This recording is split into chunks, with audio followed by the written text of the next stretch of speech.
Bapak Ibu minta maaf ya karena tadi saya baru habis fellowship pendeta-pendeta di BPWPN 2 dan juga tadi ada komsel di rumah sini, komsel pemuda, jadi saya tunggu mereka selesai baru bisa live ya. Shalom Bapak Ibu semua, minta maaf karena kita agak terlambat hari ini, mungkin yang lain juga sudah terlambat juga karena saya juga tadi baru selesai ibadah pejabat GBI di PPW Numbe 2 dan tadi pulang masih ada komsel di rumah, komsel pemuda, jadi saya tunggu mereka selesai baru bisa online ya, jadi minta maaf untuk hal ini. Oke, kita seberapa saja yang join hari ini nggak masalah ya, kita berdoa sebelumnya untuk kita melanjutkan materi kita kemarin ya. Mari kita berdoa. Tuhan Yesus, terima kasih untuk waktu yang Tuhan masih berikan bagi kami. Sebentar kami kembali mau melanjutkan pelajaran kami. Roh Kudus mengurapi kami, memberikan kami hikmat, pemahaman yang lebih lagi. Dan biarlah hamba yang menyampaikan, Tuhan juga memberkati. Kami yang mendengar sama-sama dibangun. Hamba yang menyampaikan juga dibangun oleh kebenaran firman-Mu. Kami serahkan media yang kami pakai, internet yang kami gunakan, Tuhan juga berkati biar tetap stabil, tidak ada gangguan apapun, sehingga kami boleh sama-sama menggunakan alat ini bagi kemuliaan nama Tuhan.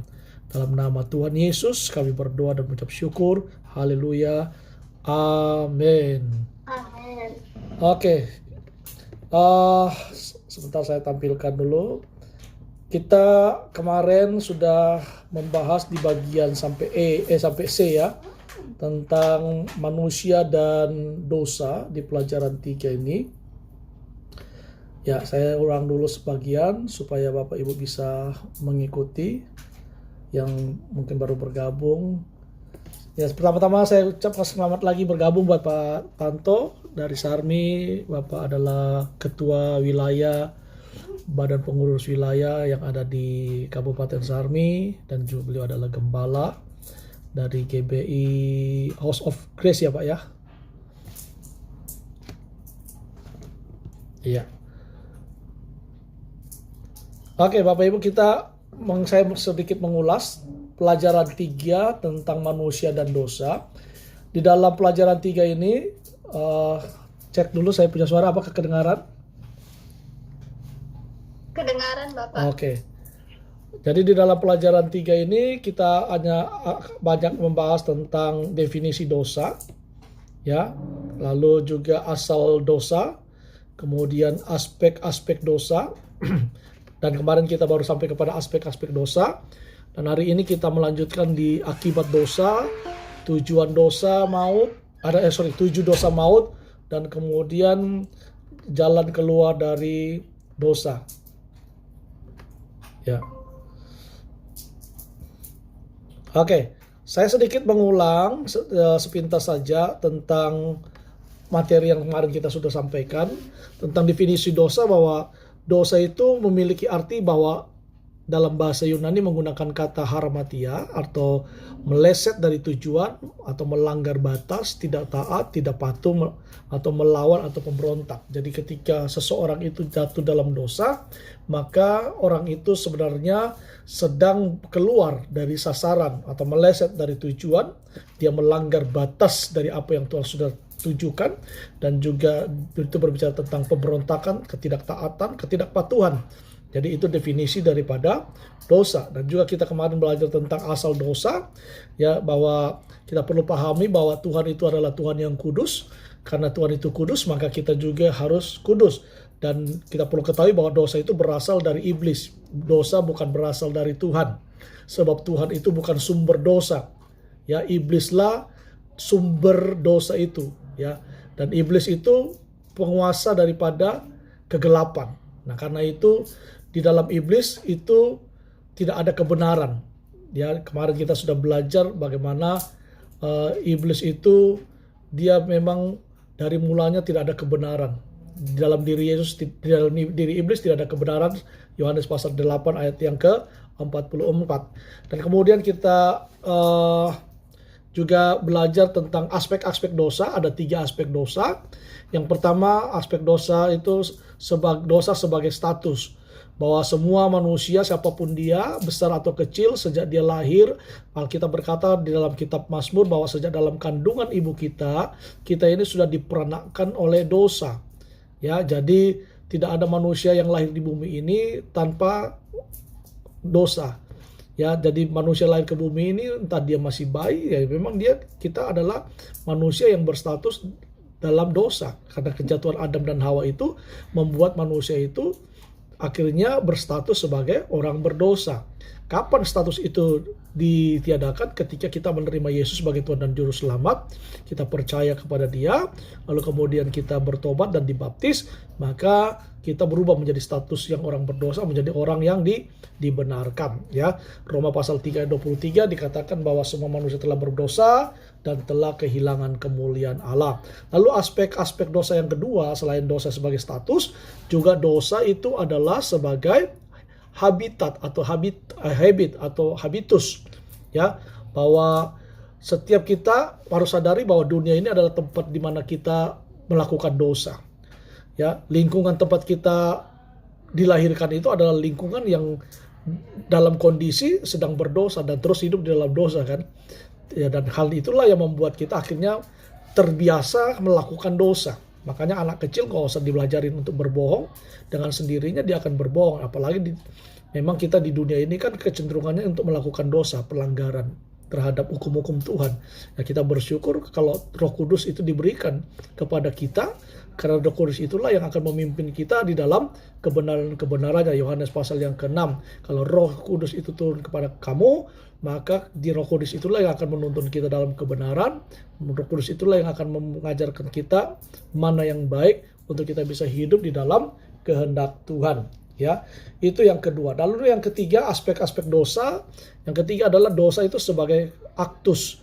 Ya, dosa sebagai aktus itu merupakan artinya apa? Bahwa manusia itu selalu keinginan aktifnya itu adalah melakukan dosa. Itulah sebabnya manusia memiliki pengalaman berbuat dosa. Ya, semua tindakan manusia itu selalu menuju kepada pelanggaran terhadap Allah. Ya, terhadap Allah, yaitu dosa. Nah, karena itu perbuatan dosa itu harus dipertanggungjawabkan kepada Allah secara pribadi. Makanya setiap orang masing-masing nanti akan bertanggung jawab kepada Tuhan tentang perlakuan kehidupannya yang tidak berkenan kepada Allah. Makanya ada namanya pertobatan. Dan pertobatan itu prosesnya terus menerus. Bukan sekali percaya Yesus bertobat, otomatis kita langsung hidup kudus. Tidak. Ya, tetapi proses yang terus menerus kita lakukan. Hari ini bertobat, besok bertobat, lusa bertobat. Dan sampai kapan? Sampai kita disempurnakan pada saat kedatangan Kristus yang kedua kali. Ya, saya pikir itu yang saya ulas tentang pelajaran kita kemarin. Nah, sekarang kita selanjut tentang yang bagian D, akibat dosa. Ya, ini saya tulis minggu depan. Bentar, saya hapus dulu minggu depannya. Tulisannya kelihatan ya, Bapak Ibu ya, PowerPoint-nya. Kelihatan Bapak. Oke, terima kasih. Ya, nah kita masuk sekarang tentang akibat dosa. Nah, ada beberapa yang terjadi akibat dosa manusia. Yang pertama, akibat dosa, maka manusia itu mengalami kematian rohani. Ingat ya, bahwa dari awal kita sudah belajar tentang tentang potensi ilahi, tentang manusia dan potensinya. Jadi kita perlu tahu bahwa kita ini adalah manusia roh. Pada dasarnya kita ini bukan manusia daging, bukan manusia tubuh, bukan manusia jiwa, tapi kita adalah manusia roh. Ya, dan karena itu ketika seseorang itu hidup di dalam dosa, maka secara rohani dia mati. Ya, karena dosa itu adalah pelanggaran kepada Tuhan. Nah, karena itu Allah ketika Adam dan Hawa jatuh dalam dosa, apa yang dilakukan? Allah mengusir manusia dari hadapannya. Ya, dan Tuhan itu tidak membiarkan manusia berdosa itu berada di dalam persekutuan dengan Dia. Karena Tuhan itu kudus. Karena itu kalau manusia jatuh dalam dosa, maka dengan sendirinya dia akan terputus hubungan dengan Allah. ya, dia akan terputus, dan dengan demikian maka kematian rohani terjadi di dalam orang tersebut. Nah, kalau orang itu sudah mati rohani, apa yang terjadi? Otomatis dia nggak bisa lagi hidup. Dia nggak bisa lagi berhubungan dengan Tuhan. Karena sudah mati. Orang mati itu kan nggak mungkin bisa berbicara lagi, nggak mungkin bisa melakukan aktivitas. Nah, kalau orang mati rohani, otomatis aktivitas rohaninya mati. Makanya orang kalau berdosa, dia mati secara rohani, keinginan untuk berdoa itu sudah tidak ada lagi. Keinginan untuk baca Alkitab itu sudah tidak ada lagi. Ya, yang ada adalah apa? Yang ada adalah keinginan-keinginan dosa. Ya, pesta pora, kenajisan, ya, hawa nafsu dan sebagainya. Karena apa? Rohaninya sudah mati. Nah, kalau orang sudah mati rohaninya bahaya, ya. Makanya saya minggu waktu kemarin saya bilang hati-hati, jangan sampai kita menjadi orang Kristen yang mati rohani sampai kita nggak sadar kita jadi zombie rohani. Secara rohani sebenarnya dia sedang mati, tapi dia nggak sadar kalau dia itu sudah mati. Ya, akhirnya jadi zombie, jadi vampir rohani. Ya, itu yang bahaya. Ya, karena itu ketika orang itu jatuh dalam dosa, Tuhan nggak kompromi. Ya, Adam dan Hawa ketika jatuh dalam dosa, Tuhan tidak kompromi. Tuhan langsung mengusir manusia itu dari Taman Eden. Ya, di dalam Kejadian pasal 3 ayat 24 dikatakan demikian. Ya, dan ini merupakan bagi manusia itu sebab pada dasarnya apa? Manusia itu diciptakan untuk berhubungan dengan penciptanya. Bagi manusia, ketika dia kehilangan kemuliaan Allah, dia jatuh dalam dosa, dia akan kehilangan kemuliaan Allah, maka ada sesuatu kekosongan di dalam diri manusia. Ya. Nah, sebenarnya agama itu kan diciptakan oleh manusia untuk apa? Usaha untuk mencari Tuhan, usaha untuk bersekutu dengan Tuhan, usaha untuk kembali terhubung dengan Sang Pencipta. Makanya ada agama yang dibuat. Ya. Nah, tetapi kan dengan usaha manusia sendiri kan manusia tidak bisa. Makanya kita belajar dalam Alkitab, Yesus sendiri yang harus datang ke dunia ini. Hanya Yesus yang bisa kembali menghidupkan rohani kita yang mati. Lewat apa? Lewat kematiannya di atas kayu salib, maka kita menerima kehidupan kembali. Ya. Nah, karena itu saudara yang diberkati Tuhan, roh manusia itu diberikan oleh Allah untuk apa? Untuk mengalami keterpisaan dari roh Allah yang hidup itu. Roh manusia itu diberikan. Karena manusia sudah terpisah dari Allah yang hidup, maka Roh Kudus itu diberikan kepada kita supaya tadinya kita manusia yang terpisah, roh Allah itu terpisah dari kita. Dengan kita bertobat, maka roh Allah itu kembali menghubungkan kita dengan Kristus. Ya. Karena itu kematian rohani itu bisa menyebabkan manusia kehilangan kemuliaan Allah. Ya. Dan Allah itu adalah yang mulia, dalam diri Allah itu melekat kemuliaannya. Ya, dalam diri Allah itu melekat kemuliaannya. Nah, karena itu ketika manusia jatuh dalam dosa, Roma pasal 3 ayat 23, semua manusia telah berdosa dan kehilangan kemuliaan Allah. Nah, maka manusia itu kehilangan kemuliaan Allah. Yang tadinya manusia itu ada kemuliaan Allah, melekat dengan kemuliaan Allah. Tapi karena dosa dan akibatnya manusia itu kehilangan kemuliaan Allah. Jadi itu yang pertama, akibat dosa itu yang pertama akan terjadi apa? Kematian rohani. Ya. Yang kedua, akibat dosa yang kedua, apa yang terjadi? Yang kedua adalah kematian jasmani. Jadi bukan cuma rohani saja, tapi juga jasmani. Ya. Saudara, dari awal Tuhan itu menciptakan manusia itu tidak untuk mati sebenarnya. Allah sejak semula tidak menciptakan manusia untuk mati. Dan tidak diciptakan oleh Tuhan itu untuk kembali ke tanah. Tetapi dosa itu menyebabkan manusia akhirnya mengalami kematian dan menjadi tanah kembali. Ya, makanya kalau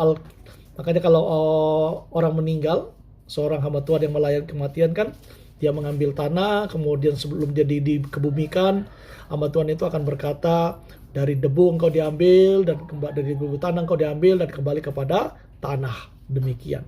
Tapi apakah dari awal Tuhan mau supaya manusia itu mengalami kematian? Tidak. Ya. Apakah dari awal Tuhan merencanakan supaya manusia itu kembali ke asalnya, kembali kepada tanah? Tidak.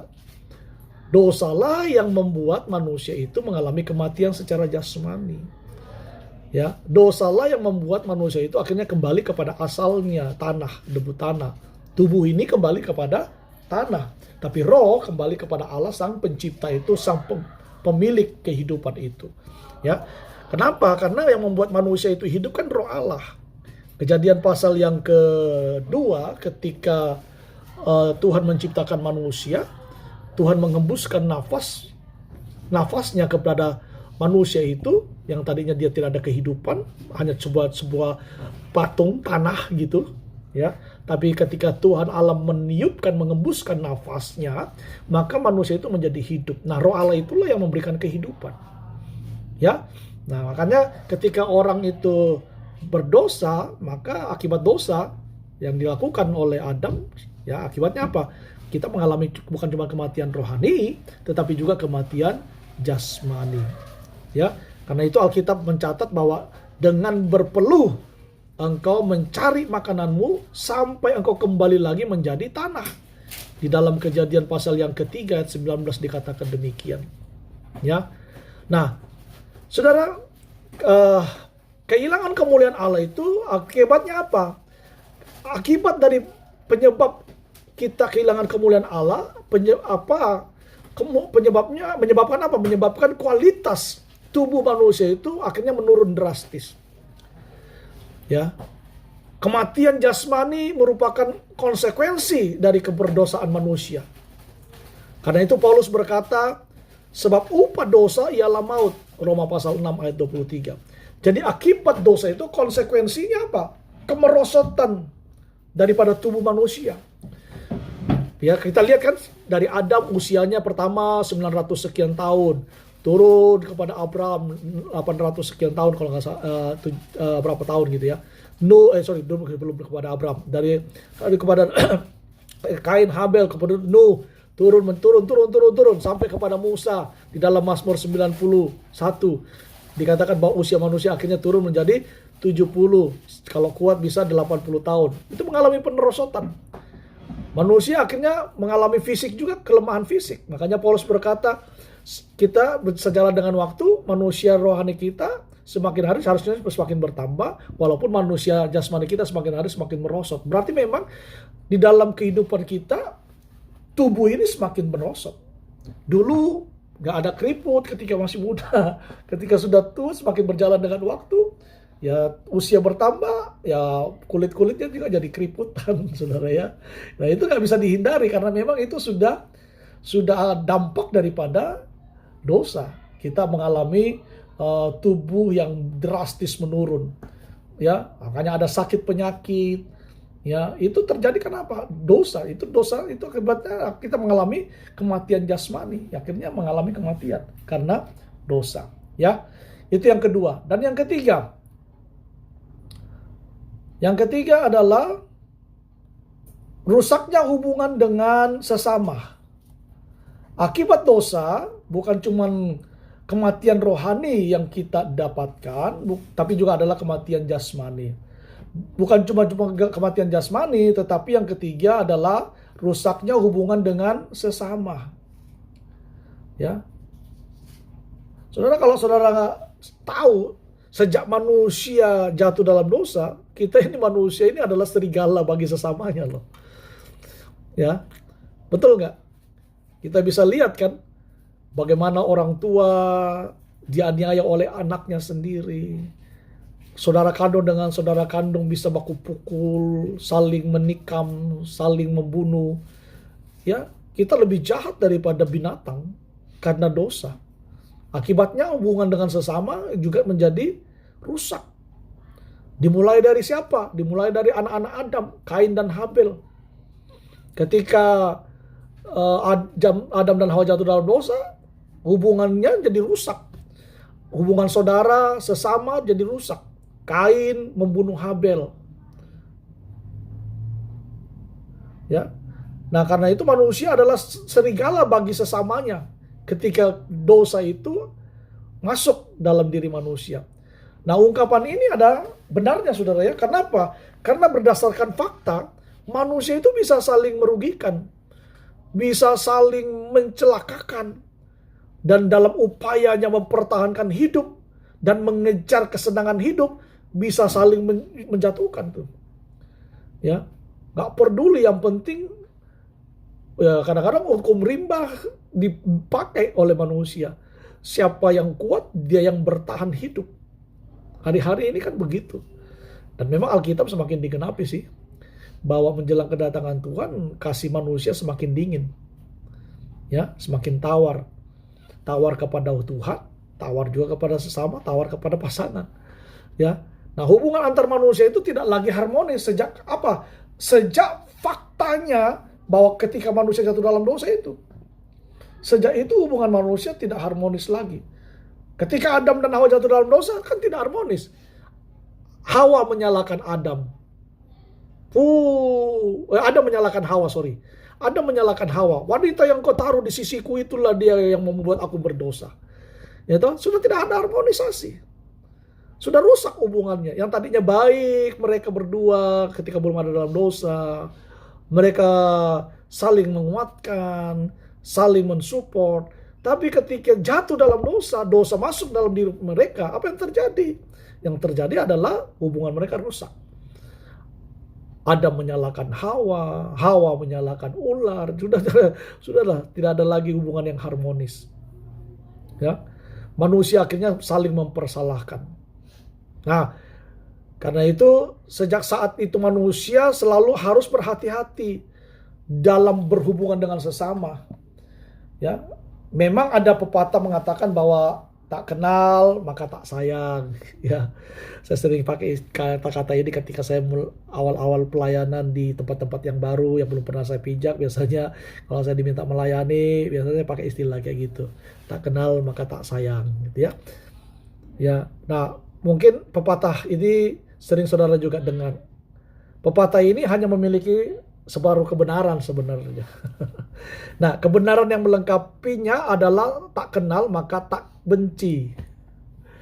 Ya, kalau mau jujur saudara, orang-orang yang berselisih tajam itu, kalau kita mau jujur ya, orang-orang yang berselisih tajam itu yang saling membenci, saling mengecewakan, bahkan mungkin saling membunuh, umumnya adalah orang-orang yang saling kenal. Betul nggak? Ya, bahkan tidak jarang mereka itu mempunyai kedekatan secara emosional. Saudara kandung, suami istri, orang tua dan anak. Ya. Nah, karena dosa itulah manusia akhirnya apa? Menjadi makhluk yang tinggi egoisnya. Menjadi orang yang egosentris. Dan itulah yang menyebabkan mengapa manusia itu akhirnya apa? Sulit bersekutu dengan sesamanya. Karena apa? Egois. Dia siapa? Oh, dia orang bukan siapa-siapa saja mau bicara banyak. Ya. Akhirnya orang sulit untuk bergaul. Karena apa? Egosentris yang ada dalam diri manusia itu. Ya. Manusia menjadi egosentris. Akhirnya susah untuk bersekutu satu dengan yang lain. Ya, jangan sampai itu terjadi di gereja. Ya. Nah, kalau sampai itu terjadi di gereja bahaya itu, saudara ya. Mulai ada kotak-kotak dalam gereja. Oh, kamu orang ini, suku ini, nggak bisa bergaul dengan kami suku ini. Ya. Nanti kayak di dalam 1 Korintus. Ada golongan Apolos, ada golongan Paulus, nah, kan masing-masing kamu dari golongan Apolos, kamu dari golongan Paulus, kamu dari ini, aduh, kacau gereja kalau begitu. Kita lupa bahwa kita ini semua adalah satu DNA. Ketika kita menerima Yesus sebagai Tuhan dan Juru Selamat, DNA kita itu sama, yaitu Kristus, darah Kristus. Amin ya? Bilang amin. Shalom, masih mengikuti? Halo, masih Pak. Oke. Ya. Jadi keadaan ini sebenarnya bersumber dari mana? Dari rusaknya hubungan manusia dengan Allah. Sehingga apa? Sehingga manusia itu tidak tahu membedakan mana kehendak Allah dan manakah yang bukan. Dia nggak bisa ngerti lagi mana kehendak Allah karena dosa itu. Nah, semuanya itu untuk apa? Hanya menuruti hawa nafsu sendiri. Ya, hanya menuruti keinginan nafsunya sendiri, birahi yang menggebu-gebu di dalam hati orang itu. Ya, nah karena itu yang ketiga, dampak akibat daripada dosa itu yang ketiga adalah merusak hubungan dengan sesama. Oke, kita masuk yang keempat. Rusaknya yang keempat adalah dampak akibat dari dosa. Yang keempat apa? Rusaknya keharmonisan antara manusia dengan alam. Ya, jadi bukan cuma sesama saja yang kena dampak hubungan kita dengan sesama, tetapi rusak juga keharmonisan kita manusia dengan alam ini. Saudara perlu ingat ya bahwa kalau kita baca dalam Kejadian pasal 1 mulai ayat 31, di sana dikatakan bahwa alam semesta itu dijadikan oleh Tuhan. Dan Tuhan berkata, sungguh amat baik. Ketika Tuhan menciptakan hari pertama, Tuhan berkata, sungguh amat baik. Di hari kedua, Tuhan juga menciptakan, Tuhan berkata, sungguh amat baik. Ya, nah, jadi kita bisa melihat pada mulanya Allah menciptakan manusia dan seluruh alam semesta dalam keadaan yang harmonis. Karena Tuhan bilang, sungguh amat baik. Semua hubungannya jadi harmonis.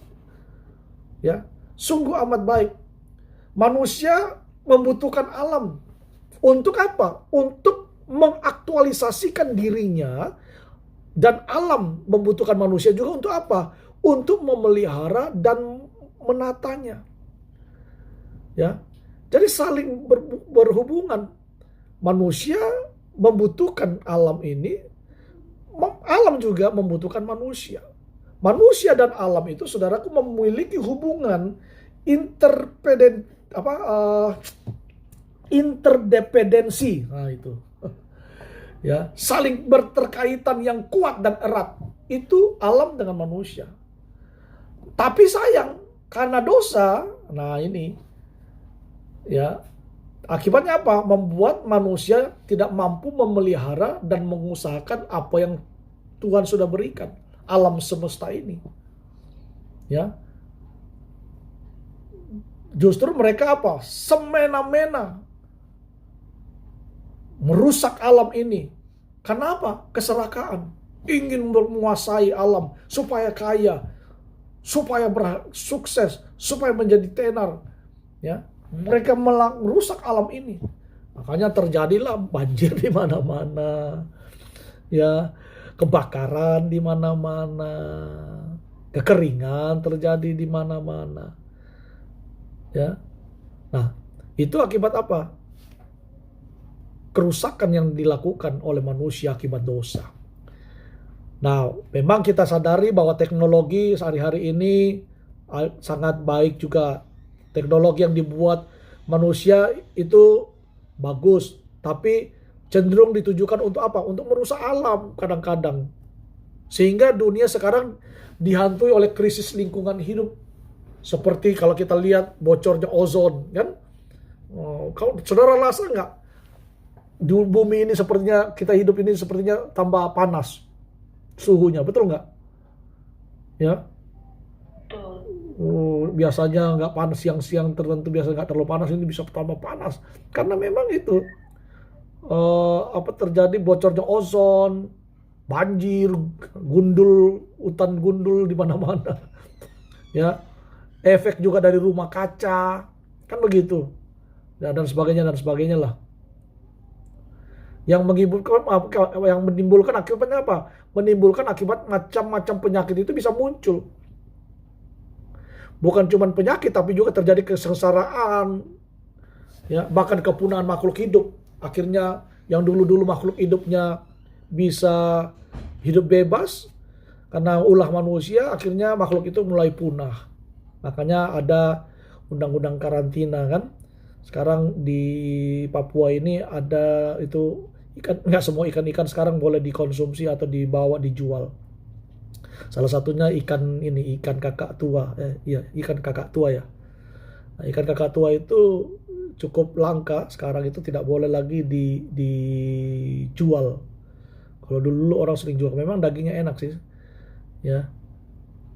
Tapi itu karena ulah manusia kan, merekrut semuanya demi memperoleh kekayaan.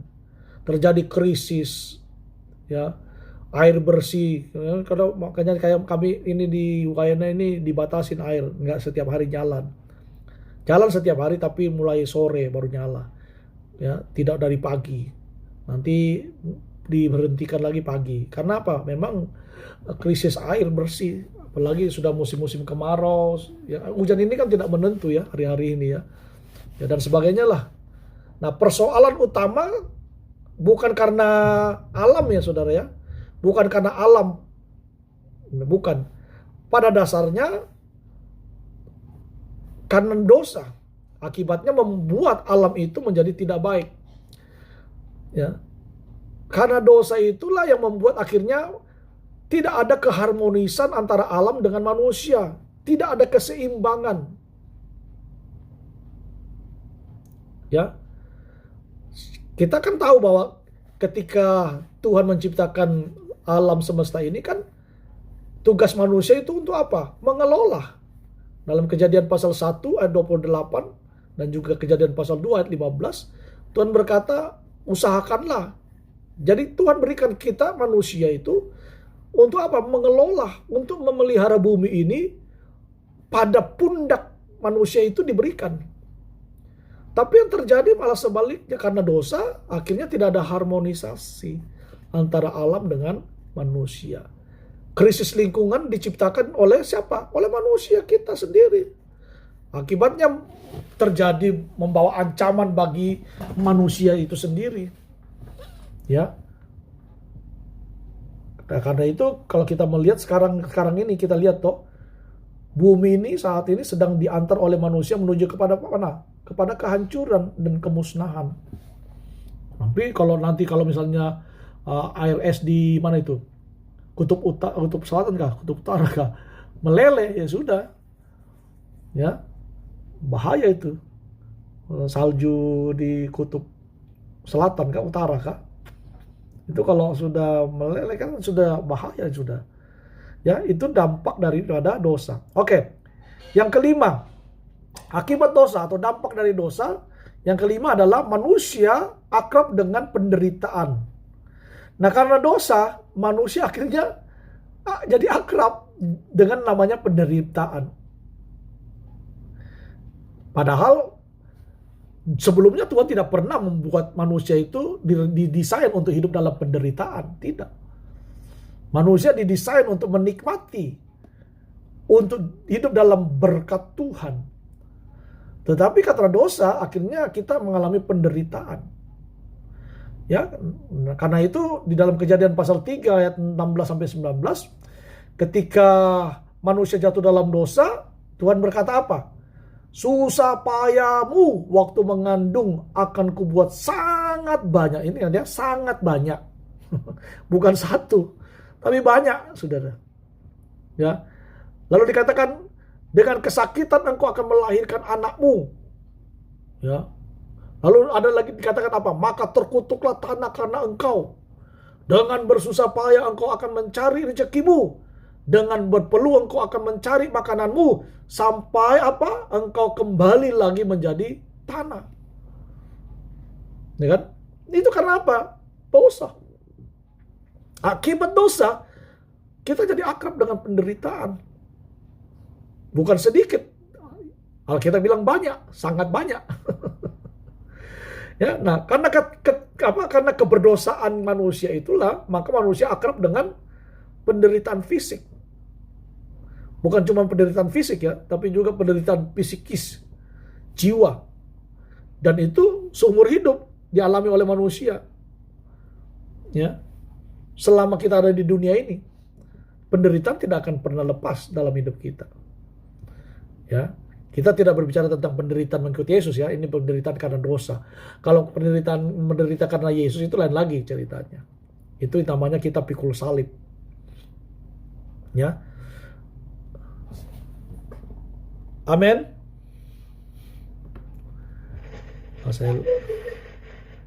Ya, jadi kita akibat dosa itu akibat kita jadi akrab dengan penderitaan. Ya. Nah, pengertian penderitaan di sini Bapak Ibu adalah sejak manusia jatuh dalam dosa ya, Allah membiarkan manusia itu mengalami banyak penderitaan. Sehingga penderitaan itu menjadi akrab dengan manusia seumur hidupnya. Akibat dosa ialah apa? Hukuman dan penderitaan. Itu yang dikatakan Alkitab. Nah, karena itu janganlah kita bermain-main dengan dosa. Ya, sekali Yesus selamanya Yesus. Amin. Amin. Amin. Yang keenam, akibat dosa apa? Yang keenam kita alami akibat dosa adalah hukuman kekal. Ya, kita sudah tahu bahwa dosa itu mendatangkan maut ya, mendatangkan kebinasaan, mendatangkan kematian. Roma pasal 6 ayat 23, upah dosa adalah maut. Ya. Karena itu ketika manusia jatuh dalam dosa, Allah itu telah menyiapkan hukuman kekal sebagai tempat kekal manusia yang tidak kembali kepada Tuhan. Yaitu apa? Neraka. Jadi kalau manusia itu dia berdosa, tapi dia tidak mau bertobat, dia tidak mau kembali kepada Tuhan, maka tempatnya itu neraka.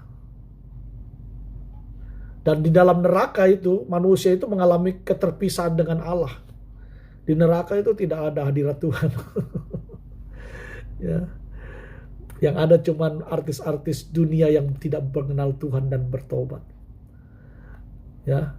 Tokoh-tokoh besar, tokoh-tokoh agama yang tidak mengenal Tuhan dan tidak bertobat. Di situ kumpulnya mereka. Ya. Dan saya mau bilang bahwa neraka itu tidak sengaja diciptakan Tuhan ya. Tuhan tidak pernah menciptakan neraka. Tuhan tidak pernah. Itu akibat dosa, makanya Tuhan menyiapkan hukuman bagi mereka yang hidup di dalam dosa dan tidak mau bertobat. Maka Tuhan menyediakan satu tempat untuk menghukum mereka, yaitu neraka. Di dalam Matius pasal 25 ayat 42 kalau nggak salah, bahwa neraka itu diciptakan untuk iblis dan pengikut-pengikutnya. Jadi Tuhan tidak pernah menciptakan neraka sejak dari awal untuk manusia.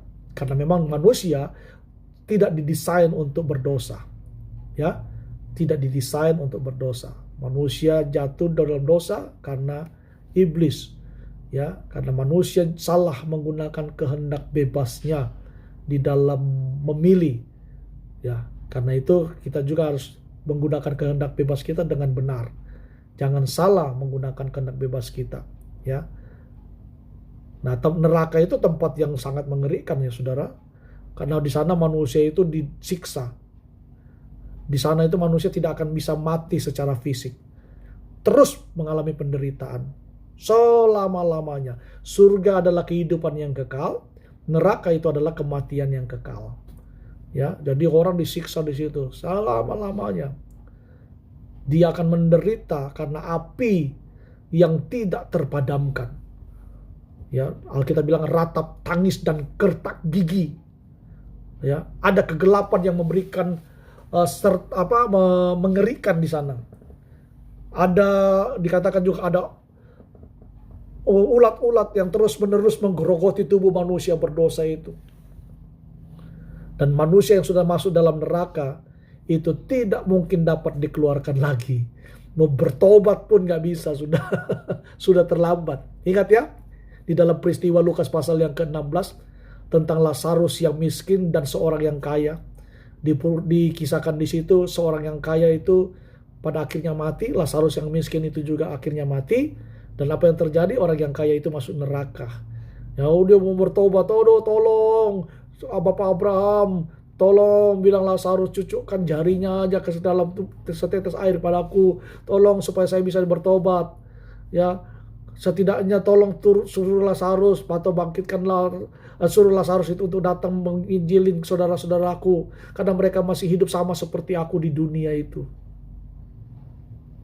Abraham bilang, percuma. Ada pada mereka kitab para nabi. Kalau mereka mau bertobat, ya mereka bertobat.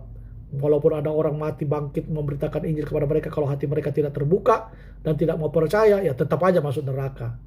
Ya, nah karena itu kita harus hati-hati, Bapak Ibu. Kita harus selalu terbuka hati kita untuk teguran Roh Kudus. Amin. Ya, kalau Roh Kudus tegur kita, ya kita harus bertobat. Jangan biarkan berlalu lama. Ya, karena mungkin saja kesempatan itu untuk bertobat hilang, nggak ada lagi ketika kita tidak mau membuka diri kita. Bisa saja ketika kita lagi menyimpan dosa atau hidup dalam dosa, menyimpan kebencian dan sebagainya, pada saat itu tiba-tiba Tuhan panggil kita meninggal gitu ya, kita akan kehilangan kesempatan untuk bertobat ya. Dan orang yang seperti itu ya sudah pasti sudah hukuman kekal yang dialami. Oke, sampai di sini mungkin ada pertanyaan sebelum saya lanjut di bagian E tentang 7 dosa maut.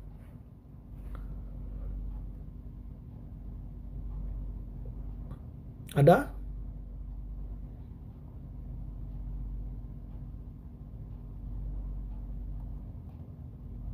Halo. Tidak ada Bapak. Oke. Kita mau lanjut apa kita break lanjut besok? Izin tidak ada Bapak. Hah? Ya, kita mau lanjut atau kita break? Karena sudah 42 menit kita. Kita lanjut atau kita break? Lanjut minggu depan? Kita lanjut minggu depan ya. Sisa berapa slide Bapak? Kenapa? Sisa ya kita masih belajar, masih ada. Nggak usah buru-buru kan, yang penting kan kita kan sedikit paham. Nah, dan Sisa berapa slide Bapak? Bagaimana? Bagaimana? Iya. Ya, saya Minggu depan lagi aja Bapak nanti. ya biar nggak usah terlalu buru-buru, tapi kita belajar pelan-pelan, Aja, Pak. ya. Kita belajar Mungkin pelan-pelan. lanjut minggu depan aja. Iya, jadi kita belajar pelan-pelan saja supaya nggak usah terlalu. Iya, Kalau- apalagi sudah terlambat tadi. Itu sudah. Iya, lanjut minggu depan aja Pak. Oke, jadi minggu depan kita masuk di bagian E ya. Siap Bapak. Bagian E itu tentang 7 dosa maut. Ya, tentang 7 dosa Iya maut. Bapak. Oke, kalau demikian kita berdoa. Tuhan Yesus, terima kasih untuk firman Tuhan hari ini yang kami boleh belajar. Ajar kami untuk selalu bisa hidup di dalam kebenaran Tuhan. Karena itu Roh Kudus tuntun kami setiap waktu, setiap saat untuk kami berjalan di dalam kebenaran-Mu. Biarlah kami menjadi orang yang selalu mau ditegur, mau diajar oleh Roh Kudus, dan kami mau punya hati yang besar untuk mengakui kesalahan kami, bertobat setiap waktu, meninggalkan dosa, karena kami tahu ketika kami berjalan di dalam kebenaran Tuhan, berkat kekuatan Tuhan berikan bagi kami. Terima kasih Tuhan, kami sudah berhenti sampai hari ini. Minggu depan kami akan lanjut. Biar Roh Kudus tetap menyertai kami. Semua yang sudah hadir dalam kelas ini, Tuhan memberkati Bapak Pendeta Tanto, Tuhan memberkati juga Mita dan Miranti, Tuhan memberkati siapa Mega ya? Siapa? Fatma. Fatma, Tuhan berkati. Fatma. Juga yang belum sempat hadir hari ini join, mungkin karena kesibukan, Tuhan juga mengingatkan kami untuk minggu depan, kami boleh bergabung kembali, kami boleh belajar bersama-sama. Dalam nama Tuhan Yesus kami berdoa. Haleluya. Amin. Oke, kita selesai. Selamat malam semuanya. Ya, kita mau foto bersama dulu, boleh di on kamera. Sabar, saya matikan ini dulu, stop sharingnya.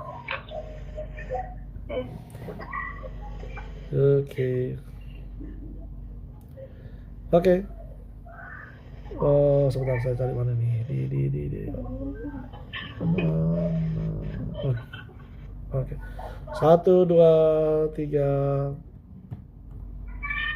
Oke. Tuhan berkati semua. Shalom. Kalau Ya. Thank you buat joinnya. Sampai berjumpa minggu depan hari Jumat. Tuhan Yesus berkati kita. Terima berkat Tuhan. Shalom.